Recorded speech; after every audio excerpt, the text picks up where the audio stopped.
ஒரு பொண்ணு, அதுவும் 17 வயசு மைனர் பொண்ணு, உன்னை கல்யாணம் பண்ணிக்க முடியாதுன்னு சொன்னதுக்காக ஒரு மிருகம் என்ன பண்ணிருக்குன்னு தெரியுமா?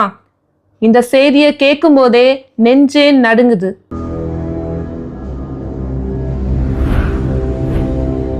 உத்தரப்பிரதேஷ் மாநிலம் ஹர்தோய் பகுதியில் நடந்திருக்க இந்த சம்பவம் மனித நேயமே செத்து போச்சுன்னு சொல்ல வைக்குது. 24 வயசு இளைஞன் ஒருத்தன் அந்த சிறுமியை காதலிச்சிருக்கான். கல்யாணம் பண்ணிக்கணும்னு தொடர்ந்து டார்ச்சர் பண்ணியிருக்கான். ஆனா அந்த பெண் தெளிவா மறுத்திருக்கா. இங்கதான் ஒரு உண்மையை நாம புரிஞ்சுக்கணும். ஒரு பெண் வேண்டான்னு சொன்னா அதுதான் முடிவு, அவங்க வாழ்க்கை அவங்க முடிவு.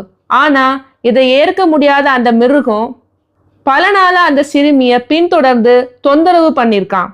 அதுக்கப்புறம் மே 11ஆம் தேதி ஒரு திருமண விழாவிலிருந்து வீடு திரும்பிட்டு இருந்த அந்த சிறுமிய கட்டாயமா கடத்திக்கிட்டு போயிருக்கான். எங்க தெரியுமா? ஒரு பாலடைஞ்ச காட்டு பகுதி. அங்க என்ன நடந்துச்சுன்னா கேட்கவே முடியல. அந்த சிறுமிய மரத்துல கட்டி வச்சு அடிச்சு உதச்சி கொடூரமா சித்திரவதை பண்ணியிருக்கான். அப்போதும் அந்த பெண் நான் சம்மதிக்க மாட்டேன்னு சொன்னதுக்காக ஆத்திரம் அடைஞ்ச அந்த மிருகம் அவளோட 2 மார்பகங்களையும் கத்தியால் அறுத்து இருந்திருக்கான். இது ஒரு செய்தி இல்லை, இது ஒரு சமூகத்துக்கே வெட்கக்கேடு. ஒரு பெண் மறுத்தா அவளை வாழ்க்கையே சிதுக்கணும்னு நினைக்கிற மனநிலை எவ்வளவு ஆபத்துன்னு பாருங்க. இப்படிப்பட்டவங்களை சாதாரண குற்றவாளியா பார்க்க கூடாது. இவங்க மனிதர்களே அல்ல, மிருகங்கள். பெண்களுக்கே அச்சுறுத்தலா சுற்றிக்கிட்டு இருக்க மிருகங்கள். இந்த குற்றவாளியை உடனே கைது பண்ணி மிக கடுமையான தண்டனை கொடுக்கணும். இனிமேல எந்த ஒரு பெண்ணையும் இப்படி நினைக்க கூட பயப்படணும். அந்த அளவுக்கு தண்டனை கடுமையாக்கப்படணும்.